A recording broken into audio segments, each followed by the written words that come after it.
Vient de la société elle-même.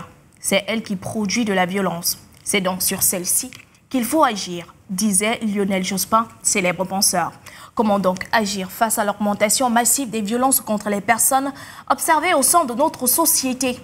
Comment comprendre que des élèves soient enlevés dans l'une des plus grandes métropoles du Cameroun au sortir des classes sans que personne ne s'en rende compte? C'est indéniable. Aujourd'hui, le sentiment d'insécurité règne si bien qu'il génère une demande sociale de sécurité plus forte que jamais. Nous portons un regard sur l'état des choses avec un visage connu dans cette émission, Cyril Sambaka. Il est le président national Alliance des forces progressistes.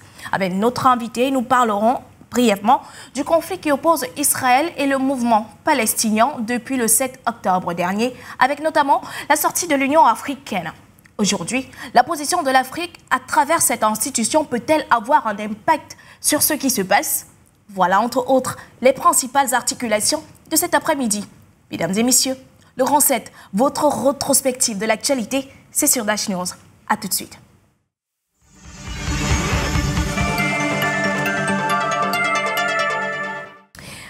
Le monde bouge, l'Afrique encore plus. Voyons ce qui s'y est passé tout au long de la semaine. Vous l'avez compris. C'est l'instant Roundup. On a également parlé de grève des enseignants du supérieur au Cameroun. Ils ont annoncé une grève à partir de cette semaine qui s'achève. Il s'agit du retard dans le paiement de leurs allocations, dont la prime spéciale de modernisation et de la recherche, signée en 2009 par le président de la République.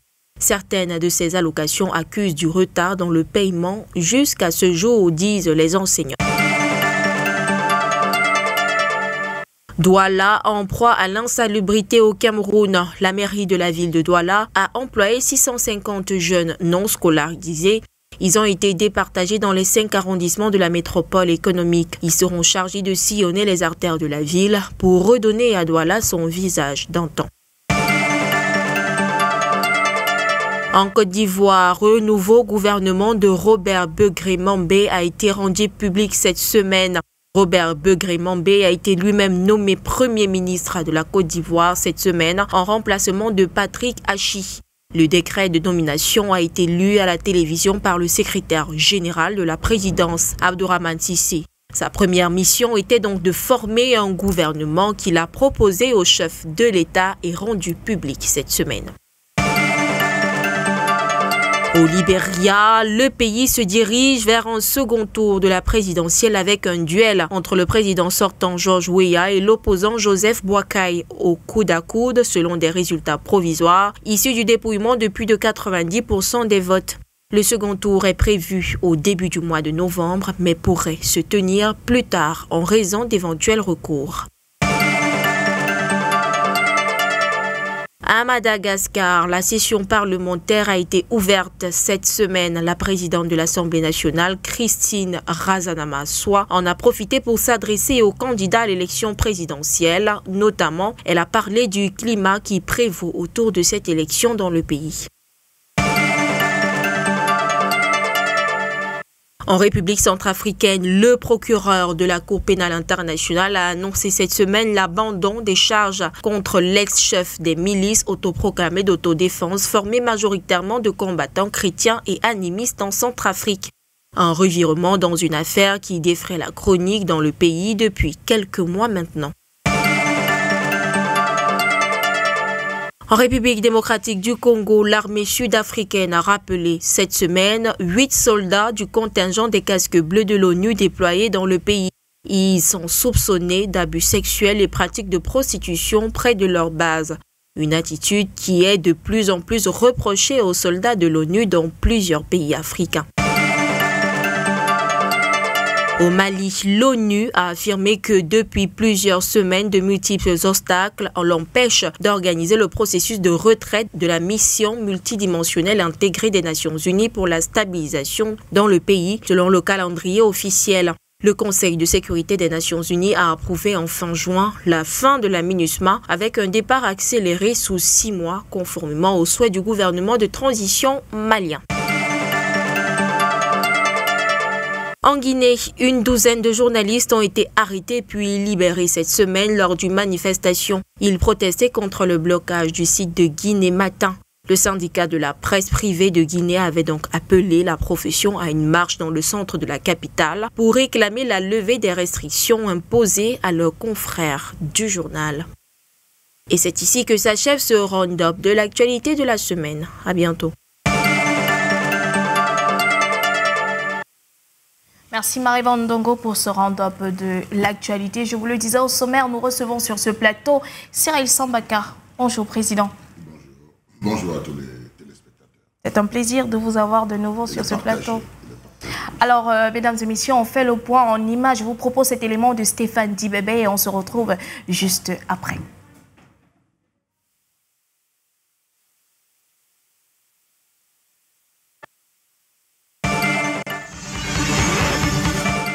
La libération de la petite Hilary en classe de Forme 2 dans un établissement scolaire à Yaoundé n'a pas pris plus de 48 heures aux forces de sécurité camerounaises. L'angoisse, le stress et l'anxiété qui traumatisaient la famille de l'adolescente ont cessé dans l'après-midi de ce jeudi, 19 octobre 2023. Âgée de 11 ans, l'adolescente a été kidnappée il y a 2 jours. L'information de son enlèvement s'est très vite répandue, suscitant ainsi une vague de soutien généralisé à travers le pays. Les photos de la disparue, largement partagées sur les réseaux sociaux, ses ravisseurs réclamaient une rançon de 10 millions de francs CFA en échange de sa libération. Les opérations minutieuses et professionnelles de la gendarmerie du centre ont permis de mettre fin à la séquestration de la fillette. Ses ravisseurs, dont Charles Ngantou Februy, le principal et son complice, sont en exploitation depuis hier à la région de gendarmerie du centre. La libération de Kwakep Watou Hilary Dalia est un soulagement pour sa famille, mais aussi un autre bon point engrangé par les forces de sécurité camerounaises. Toutefois, cette affaire rappelle l'importance de renforcer la sécurité des élèves pour prévenir de tels incidents à l'avenir.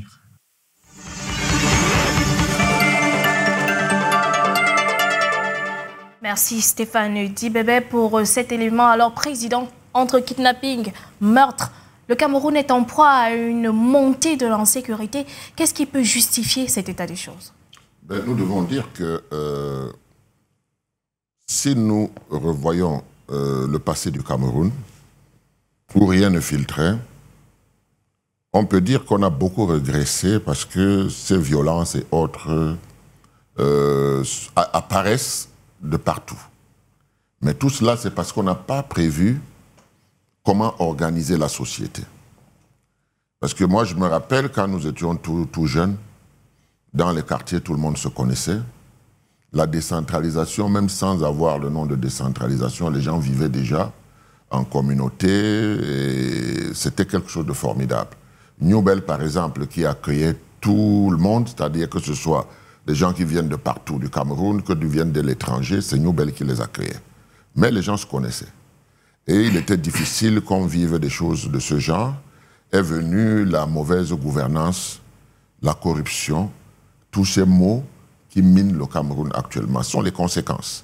Ensuite, il y a que, avant nous avions des plans quinquennaux, et dans ces plans quinquennaux, on avait des prévisions. Aujourd'hui, les grandes villes sont devenues les poubelles, où tout le monde qui ne se retrouve pas va tenter son aventure, un peu comme d'autres vont tenter à l'étranger. Donc, les grandes villes, c'est d'abord la première étape des aventures. Et si quelqu'un n'a pas le moral solide, il sera tenté, n'est-ce pas, de faire un certain nombre de choses. On a compris, Président, mais de manière concrète, quel peut être le facteur de cette situation, de cette montée de l'insécurité? Mais c'est la mauvaise gouvernance, c'est l'insécurité. L'insécurité vient du fait qu'on n'est pas organisé. Une société, ça s'organise. Une société, ça s'éduque. Une société, ma foi, on fait de la société dont on a la charge une société vertueuse, avec des Camerounais vertueux. Ça, c'est possible. Mais il faut aller dans ce sens-là, n'est-ce pas, sévir, Parce que vous voyez, quand on attrape un délinquant et que 2 jours, 1 semaine après, on le retrouve en liberté, ça ne rassure pas. Donc il faut rassurer d'abord les populations en posant des actes comme ces actes-là. Cette jeune fille qui a été délivrée, notre police est efficace, hein, notre gendarmerie est efficace. Mais il faut qu'on leur attribue des missions de sécurité, de sécuriser les personnes et les biens. Nous qui avons vécu toute cette étape-là, nous comprenons que le problème n'est pas au niveau de forces de sécurité, mais le problème au niveau de la gouvernance. Vous ne pensez peut-être pas que les stratégies doivent être repensées pour essayer d'accroître les mécanismes afin que la population soit de plus en plus protégée, se sente protégée? Mais pour que la population se sente de plus en plus protégée, il faut appliquer la décentralisation. Il faut donner la possibilité aux communes, aux maires, n'est-ce pas, d'avoir sous sa coupole la population. Mais si vous n'avez aucun impact sur la population, hein, comme actuellement, c'est difficile. C'est difficile parce que tout doit venir de Yaoundé. Vous voyez? Donc, il y a des problèmes de ce type-là. La réorganisation de notre société, c'est elle qui va éviter la recrudescence du banditisme et de tout ce que nous voyons. Parce que les gens se seront concertés, auront étudié des mécanismes pour rassurer les populations, pour que les populations soient de bons citoyens, n'est-ce pas? Et on va éviter, ça ne peut pas être à taux zéro. Mais dans tous les cas, c'est très vite qu'on doit attraper ces malfaiteurs. Les malfaiteurs, on peut les circonscrire facilement. Il suffit tout simplement qu'il y ait une volonté collective de travailler ensemble. Mais pour qu'il y ait cette volonté collective de travailler ensemble, il faut mettre des institutions qui facilitent cela. Or, les institutions que nous avons aujourd'hui énoncées sont de bonnes institutions, mais dans la pratique, tout est confisqué à Yaoundé et ça ne permet pas aux gens de développer. Il y a les choses sont quand même organisées, hein, parce qu'il y a des blocs, il y a des chefs de blocs, il y a ceci, il y a cela. Mais quels sont les pouvoirs qu'ils ont, n'est-ce pas? Pour qu'ils puissent mettre la sécurité, puisqu'ils informer les autorités, etc., etc. C'est très difficile parce que, ma foi, on ne sent pas cette volonté-là. Ça part d'une volonté. Ce que nous voyons aujourd'hui était le seul fait, il va sans dire que c'était le seul fait de certaines régions du pays, c'est-à-dire notamment cette insécurité. Mais au fil du temps, on se rend compte que cette insécurité s'est déportée principalement dans nos grandes métropoles. Quelle lecture? Mais si vous avez vu le dernier plan quinquennal du Cameroun, il était précis. Il disait qu'il faut, n'est-ce pas, libérer les grandes métropoles en mettant l'économie dans les périphéries, dans les villages, dans les coins reculés. Il fallait développer pour que l'exode rural ne remonte pas dans nos grandes villes.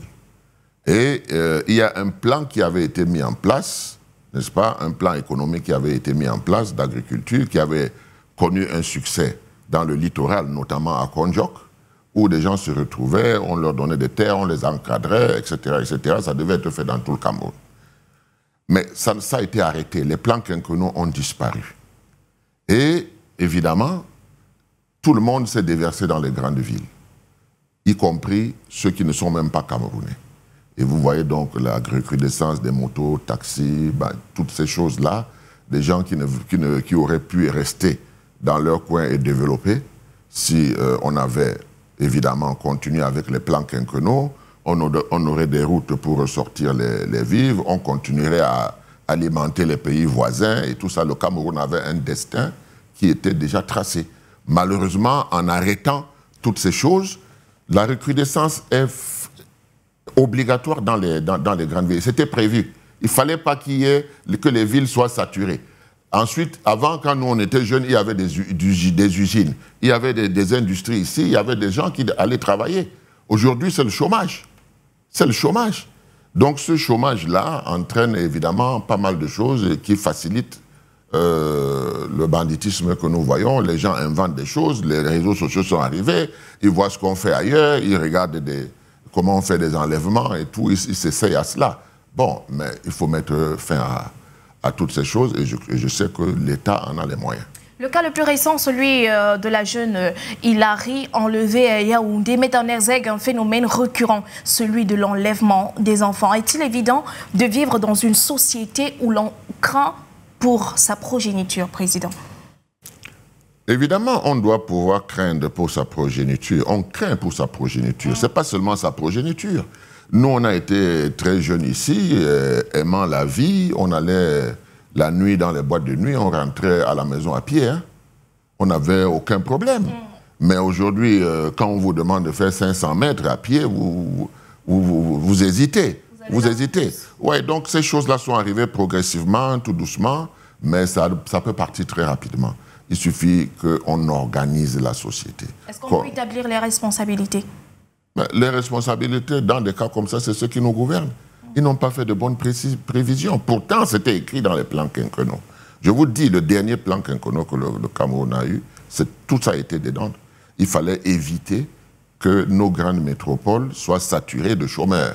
Il fallait donc créer des emplois au niveau des périphéries, au niveau des départements, pour que le Cameroun soit cette Afrique en miniature où, suivant toutes les spécialités, on trouve des gens qui travaillent sur place et des routes et des chemins de fer qui peuvent acheminer pour l'exportation ou pour les grandes métropoles. Tout ça, ça se construit. Mais il y a eu un laisser-aller et je pense que c'est ce laisser-aller. Aujourd'hui, nous pouvons constater que nos parents allaient dans les usines et autres. Aujourd'hui, il n'y en a pas. Les gens cherchent du travail, il n'y en a pas. Et ça, c'est la mission régalienne de l'État. C'est l'État qui doit faire des projections. C'est l'État qui doit envoyer des enfants à l'école en sachant que nous avons des mines et qu'on va bientôt les exploiter. Il faut donc que les enfants soient formés pour cela, pour qu'on n'aille pas prendre une main-d'œuvre à l'extérieur. Bon, tout ça, c'est des prévisions. Une fois la responsabilité ou les responsabilités de ceux qui nous gouvernent établies, est-ce qu'on ne devrait pas appeler les parents à plus de vigilance, à plus on ne va pas remettre en doute leurs responsabilités, mais est-ce qu'on ne devrait pas appeler ces parents-là à faire preuve de beaucoup plus, mais alors beaucoup plus au regard de la société dans laquelle nous vivons, de beaucoup plus de vigilance? Oui, mais qu'est-ce que C'est un motoman. Des sources ont révélé que c'est le mototaximan chargé de déposer la petite Hilary, le cas qui est le prétexte du thème que nous abordons aujourd'hui. C'est ce mototaximan qui a été le principal suspect de l'enlèvement de la petite Hilary. Oui. Vous voyez, la responsabilité des parents est mise en exergue ici. Non, moi je pense que vous devez aussi tenir compte du fait que le mototaximan, pour qu'il soit mototaximan, on n'a pas fait une enquête sur lui. Hein? Chacun se lève et puis a une moto et puis démarre, c'est la débrouillardise. Quand on est à l'aide de la débrouillardise, de temps en temps, il y a des choses comme ça qui arrivent. Mais concrètement, je pense que la première chose qu'il faut faire, ce n'est pas indexer les parents. La première chose qu'il faut faire, c'est payer les enseignants. Payer les enseignants, leur donner tout ce dont ils ont droit. Pourquoi je le dis? Je le dis parce que nous, on a été à l'école quand on avait des enseignants éducateurs. Vous comprenez? Les enseignants éducateurs. Et en symbiose avec les parents, l'enfant est coincé. Il est obligé de suivre sa ligne. Mais quand l'enseignant n'est pas payé, l'enseignant n'est plus enseignant éducateur. Vous voyez, l'éducation, ce n'est pas seulement les parents. C'est aussi l'enseignant qui éduque, les parents éduquent. C'est tout ça qui forme un enfant qui est debout demain. Mais s'il y a un dysfonctionnement dans cette chaîne, évidemment, les résultats sont mauvais. C'est pour ça que vous allez voir des enfants eux-mêmes, on dit qu'ils vont se filmer nus, ils prennent des photos, ils envoient, ils essayent de vendre pour avoir de l'argent et tout cela. C'est-à-dire que il y a beaucoup d'éthiques qu'on n'applique plus dans l'enseignement qui devraient être appliquées. Mais la première chose, c'est de remettre l'enseignant au cœur même de l'éducation de l'enfant. Avec les parents, évidemment, parce que les parents, eux, hier, on avait le père qui allait travailler et qui nourrissait toute la famille. Aujourd'hui, il faut que le père aille travailler, que la mère aille travailler, et c'est un peu compliqué. Vous voyez? Donc, c'était le moment de renforcer dans l'enseignement-éducation. C'est ça qui devait permettre à l'enfant d'avoir toute sa plénitude. Parce que les parents sont maintenant occupés, la vie est devenue dure, les deux sont obligés de travailler. C'était pas, à notre époque, ce n'était pas comme ça. Même si votre mère avait fait l'école, elle allait s'occuper de vous parce que le père, lui, il avait son travail et on gérait la maison avec cela. Aujourd'hui, ce n'est plus possible. Il faut donc comprendre que quand les enseignants, par exemple, grèvent là, c'est la clé même de l'avenir de notre pays. C'est la clé. Si on ne remet pas l'enseignant éducateur, ça va être très difficile pour les jours à venir dans notre pays. Et si, Président, nous essayons d'élargir le débat en se disant que la recrudescence de l'insécurité aujourd'hui peut être la résultante des défaillances du système judiciaire camerounais ou carcéral? Il y a tout cela. Hein. Vous voyez, c'est pour ça que moi, quand je suis arrivé à la tête de l'AFP, j'ai dit plus personne tel que le Cameroun est là ne peut redresser le Cameroun. Plus personne. Il ne faut pas que les partis politiques trompent les gens. C'est tous les Camerounais qui doivent réussir à se mettre ensemble pour changer. Pour changer, parce que le Cameroun est à rebâtir. Nous avons glissé dans les voies faciles, dans les mauvaises voies. Nous nous retrouvons avec des partis politiques qui sont supposés faire la concurrence pour gouverner. Chacun écrit un programme. Mais vous écrivez un programme, vous allez l'appliquer dans quel contexte? Il faut d'abord rebâtir nos fondations.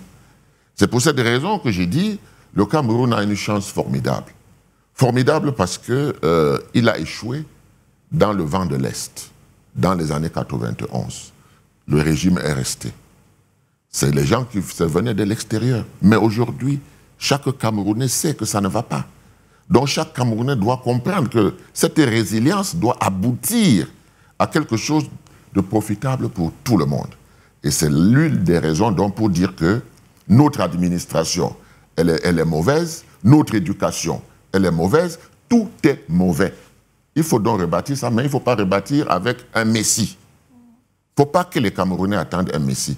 C'est chaque Camerounais responsable, c'est chaque Camerounais qui détient une partie de la souveraineté qui doit réfléchir pour le lendemain et intégrer qu'un parent peut se sacrifier pour ses enfants. C'est-à-dire que si nous, on ne mange pas et que nos enfants vont manger, on aura réussi. Il faut intégrer ça dans la tête des hommes politiques et des Camerounais pour que demain soit meilleur. D'accord. Cyril Sambaka, qu'est-ce qui peut être fait ou qui doit être fait pour que ce sentiment d'insécurité qui règne soit estompé? Vous me demandez de faire un pansement. Moi, je vous dis qu'il faut traiter tout le mal. Parce que vous faites le pansement, vous pouvez sortir une gangrène et puis après, il faut amputer tout. Non. Moi, je pense que l'insécurité, c'est un problème d'organisation. Vous voyez, dans certains quartiers, les gens s'organisent. Il y a même des gens qui veillent. Mais ces gens-là, ils sont soutenus par qui? Par la mairie. La mairie n'a pas les moyens. Alors, c'est les citoyens eux-mêmes qui doivent essayer de s'organiser, de cotiser de l'argent pour que ceux qui vont veiller, etc., savoir qui entre dans le quartier, qui n'entre pas dans le quartier. Ça commence par là. Ce sont des choses, c'est comme le vivre ensemble. Le vivre ensemble ne se décrète pas. Hein, ça se construit là, au quartier, dans la commune. Mais il faut donner les moyens aux communes. Il faut que les communes aient en charge, n'est-ce pas, le problème de l'insécurité et que si la commune appelle les éléments de force de l'ordre, qu'ils puissent intervenir, mais qu'eux-mêmes organisent la première barrière de sécurité. Mais pour cela, il faut des moyens. Il faut arrêter de détourner de l'argent. Il faut arrêter la corruption. Ouais, tout se tient là. C'est une chaîne. Oui, ça se tient. Ça se tient. C'est ça notre malheur. C'est pour ça que je dis il faut rebâtir le Cameroun. Il faut de nouvelles fondations. On a fait 60 ans après les indépendances. On peut faire le bilan aujourd'hui. Il est négatif. Nous avons des Camerounais très, très intelligents dans tous les domaines. Est-ce qu'on ne peut pas imaginer le Cameroun de demain? Le moment est venu. C'est ce que je dis. Le moment n'est pas d'accueillir un messie, mais le moment est venu pour que tous les Camerounais, ensemble, par tous les Camerounais, pour tous les Camerounais, on puisse bâtir quelque chose. Voilà qui est dit, président Cyril Sambaka. On va passer à la seconde articulation de notre émission, notamment le conflit qui oppose Israël et le mouvement palestinien depuis le 7 octobre dernier. Je vous le disais à l'entame de cette émission. Je vous propose cet élément de Stéphane Dibébé. On se retrouve juste après. La réaction de Moussa Faki Mahamat ne s'est pas fait attendre au lendemain de l'attaque du Hamas ce 7 octobre. Moussa Faki Mahamat a appelé les grandes puissances mondiales à assumer leurs responsabilités pour imposer la paix et garantir les droits des deux peuples. Aucun mot ne peut exprimer pleinement notre condamnation du bombardement par Israël d'un hôpital à Gaza qui a tué des centaines de personnes, a écrit sur son compte Twitter le président de la Commission de l'Union africaine. La même critique contre Israël émane du président égyptien Abdel Fattah al-Sisi, qui parle d'une violation flagrante du droit international. Lui également condamne avec la plus grande fermeté le bombardement par Israël de l'hôpital de Gaza. Ce bombardement a entraîné des manifestations, notamment à Tunis, devant l'ambassade de France en Mauritanie. Les manifestants se sont réunis devant l'ambassade américaine. Les autorités ont décrété un deuil national de 3 jours.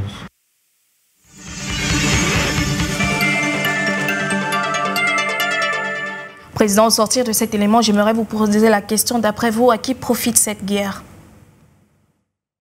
Vous savez, pour qu'on puisse créer même l'ONU et tout cela, les êtres humains ont toujours eu cette confrontation, chacun veut dominer l'autre, il y a eu des conquérants, il y a eu même, à part la religion, on a massacré des gens, tout ça c'était des conquêtes.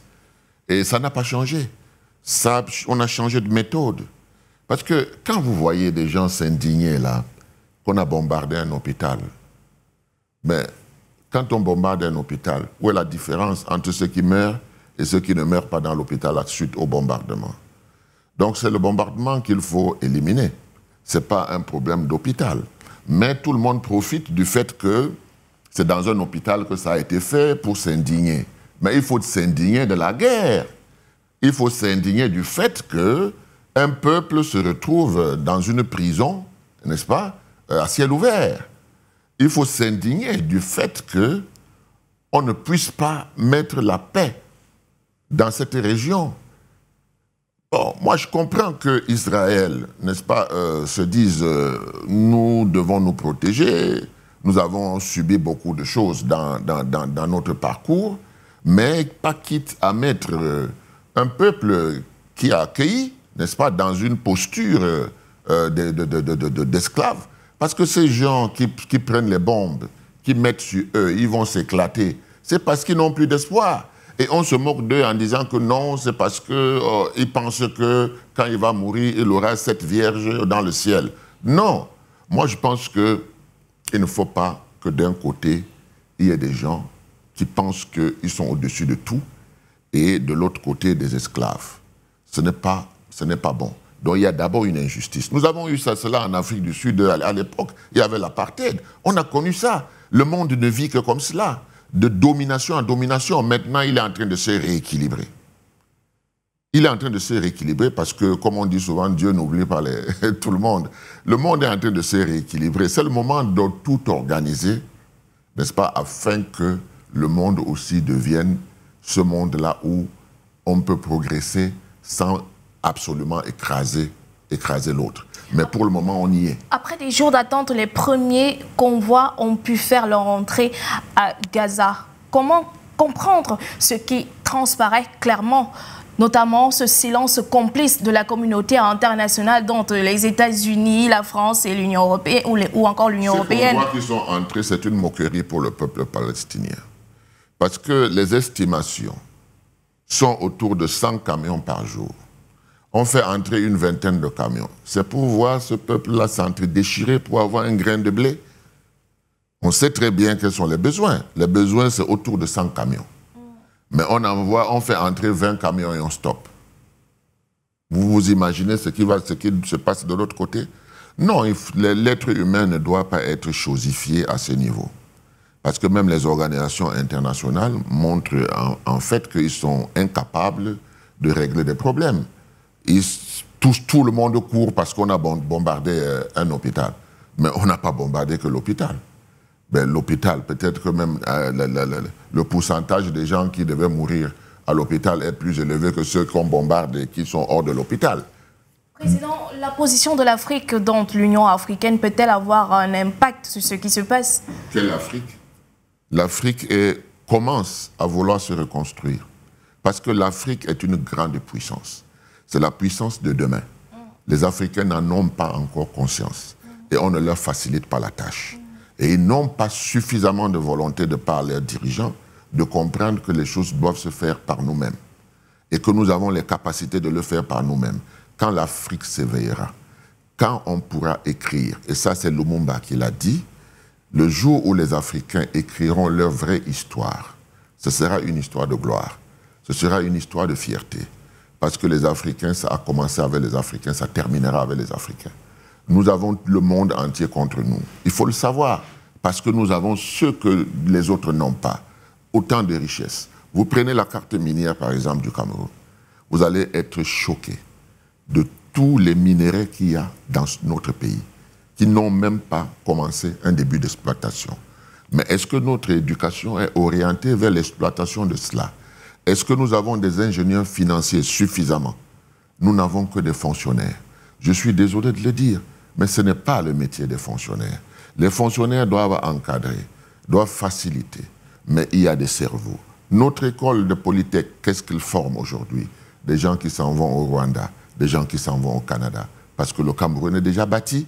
Voilà les vraies questions qu'on doit se poser aujourd'hui et se dire, même notre éducation doit être orientée vers la vision qu'on se donne pour notre pays, compte tenu des éléments humains et des éléments matériels, comme nos richesses, qui doivent être exploités. Le Cameroun va être cette étoile, ce bijou. Moussa Faki Mahamat n'a pas... Non, ce sont des sorties, je ne sais pas comment les qualifier, mais je dis ça n'apporte rien à la solution, au problème.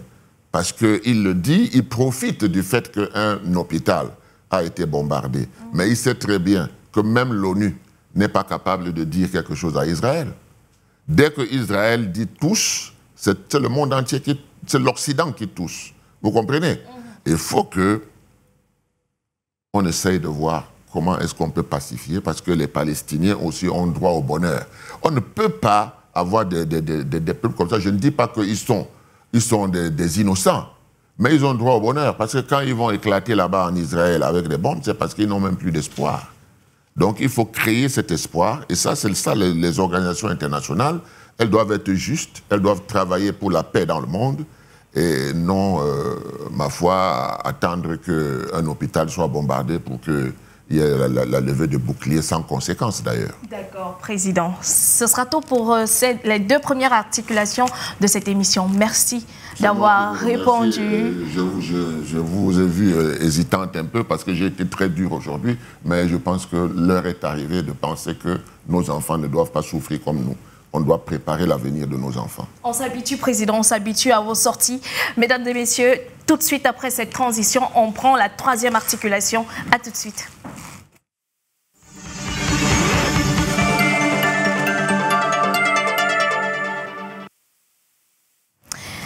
C'est un secret de Polichinelle. L'État du Cameroun envisage depuis quelques années sécuriser ses recettes du trafic routier. Celles-là qui permettront bien évidemment d'approvisionner le trésor public. À cet effet, le gouvernement, dans une logique de dématérialisation, a pensé à un nouveau système de payage automatique, bientôt opérationnel sur ces grands axes routiers. Une annonce qui a suscité une controverse au sein de l'opinion publique camerounaise qui s'interroge sur l'empressement des autorités à financer des péages plutôt que de construire au préalable des infrastructures routières de qualité.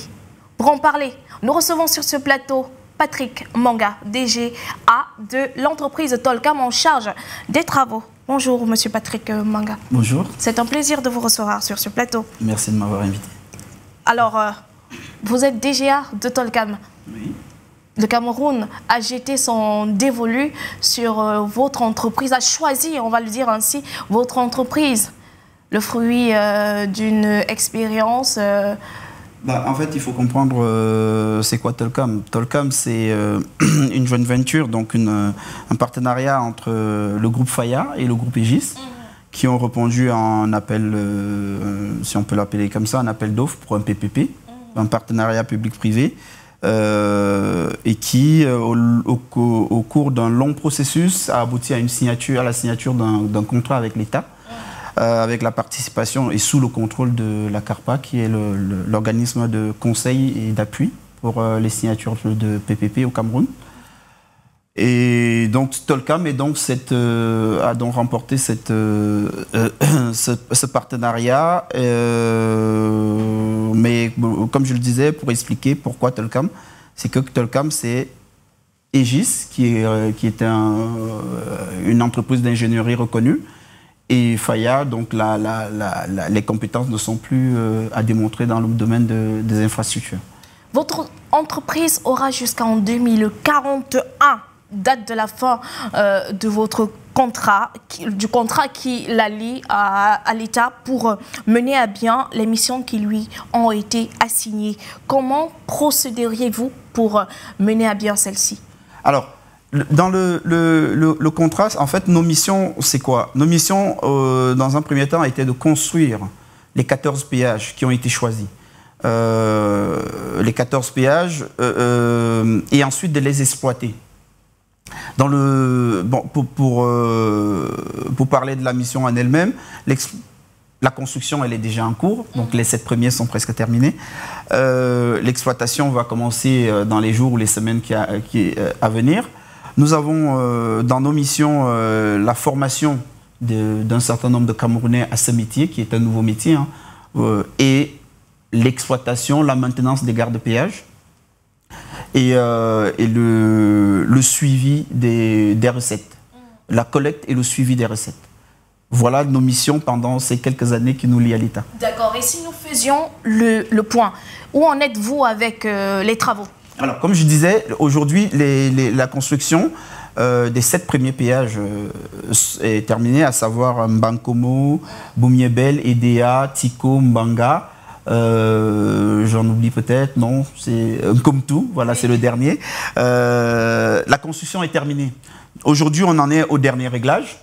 Et la formation des Camerounais à l'exploitation de ces péages est terminée également. Aujourd'hui, on en est au dernier réglage avec l'État. D'ailleurs, la semaine prochaine, on a des marches à blanc qui sont organisées. Enfin, depuis la semaine dernière, mais ça va continuer la semaine prochaine. Des marches à blanc pour tester les systèmes et aussi pour permettre aux Camerounais de prendre conscience de connaître les péages. Justement, vous embrayez sur une question que j'avais envie de vous poser. Vous avez parlé de formation des Camerounais pour l'exploitation de ces péages automatiques. Oui. Outre ces formations, que prévoit Tolcam pour le suivi de l'exploitation-là? En fait, comme je disais, la formation des Camerounais, ça veut dire quoi? Ça veut dire que Tolcam a sous-traité l'exploitation à Aegis Road Operation. Mais les salariés Aegis Road Operation, on va embaucher à terme 400 Camerounais, près de 400 Camerounais. Donc aujourd'hui, ils sont à peu près 200, puisqu'on en est à la moitié. Près de 400 Camerounais pour l'exploitation. Ça veut dire que ce sont des Camerounais qui vont collecter, qui sont habilités à collecter, qui seront habilités à faire des maintenances, habilités à transmettre les données. Donc, pour le suivi, on a le but de ces péages automatiques, d'abord, c'est la sécurisation des recettes. Donc, il y a une grande partie du travail qui consiste à collecter les données. C'est bien sûr, le péage, c'est collecter de l'argent, mais il y a une grande partie qui consiste à collecter les données et à les transmettre à l'État, et à les justifier et les transmettre à l'État. Voilà. Outre le fait d'augmenter les recettes, vous pensez que d'où est parti l'intérêt pour le gouvernement, à votre avis, d'où est parti l'intérêt pour le gouvernement de mettre en place ce projet? En fait, je ne veux pas parler à la place de l'État, mais on sait, dans un péage, il y a la partie financière qui consiste à collecter de l'argent, tout d'abord. Voilà, donc nous, notre mission principale aujourd'hui, c'est la sécurisation des recettes. Ça veut dire quoi? Ça veut dire que nous devons savoir, une fois, quand vous passez un péage, nous devons savoir combien de personnes sont passées, combien de personnes ont payé, Pourquoi, s'il y en a qui n'ont pas payé, pourquoi ils n'ont pas payé? Et nous devons nous rassurer que cet argent est reversé au Trésor, dans les comptes de l'État. Ça, c'est notre mission principale aujourd'hui. C'est la sécurisation des recettes. Bon. Au-delà de ça, il y a des intérêts, comme je parlais de l'embauche des Camerounais, comme la lutte contre le chômage. On va avoir 400 Camerounais qui vont être embauchés, qui seront formés à un nouveau métier. Je pense que pour l'État, il y a tout un tas d'intérêts annexes à la sécurisation des recettes qui peuvent être que bénéfiques pour le Camerounais lambda. Le Camerounais lambda se pose la question si, effectivement, si le prix du péage va augmenter. Alors aujourd'hui, le prix du péage, comme ça, c'est dit une bonne fois, au-delà de tout ce qui est dit sur Internet, aujourd'hui, le prix du péage est à 500 francs sur les routes nationales. Le prix du péage est à 500 francs. Les stations de péage sont capables de reconnaître si c'est un véhicule léger, si c'est une moto ou si c'est un poids lourd qui passe le péage. Ça, c'est un fait. Mais aujourd'hui, le prix du péage est à 500 francs. Devrait-on s'attendre à une augmentation dans les jours à venir? Nous n'avons pas cette instruction-là de la part de l'État. Il faut savoir que le prix du péage est légiféré. C'est une décision du ministère de l'économie, de l'État. C'est une décision de l'État. Tolcam n'a pas vocation à augmenter ou à baisser le prix du péage. Tolcam a vocation à gérer, à exploiter les péages, à construire et à exploiter les péages. Les prix du péage sont légiférés. Aujourd'hui, nous, Tolcam n'a pas eu l'instruction d'augmenter les prix de péage. Aujourd'hui, l'information que nous avons, la demande que nous avons de la part de l'État, c'est que le péage est à 500 francs. D'accord. Ouais. Nos équipes se sont rendues sur les lieux pour toucher du doigt non seulement l'état d'avancement des travaux, mais aussi ce que les riverains pensent de ce nouveau projet, notamment la mise en place des péages automatiques dans nos grands axes routiers. Regardez, et c'est un reportage que signe Serge Bertrand ici.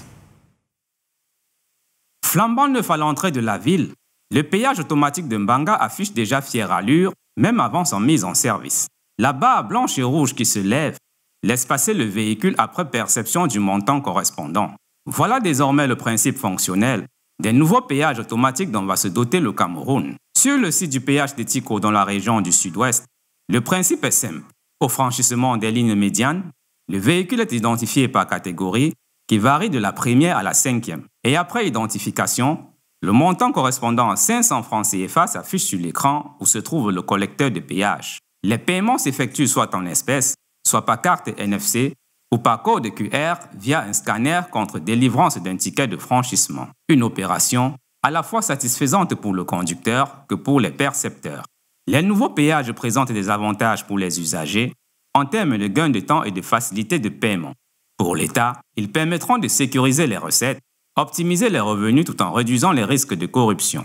D'une valeur globale de 42 milliards de francs CFA, le projet est porté par l'entreprise Tolcam et la société Razel BEC assure la construction quand Aegis Road Operation Cameroun a en charge l'exploitation. Encore plus que quelques temps seulement, et les nouveaux péages automatiques passeront d'un simple concept à la réalité.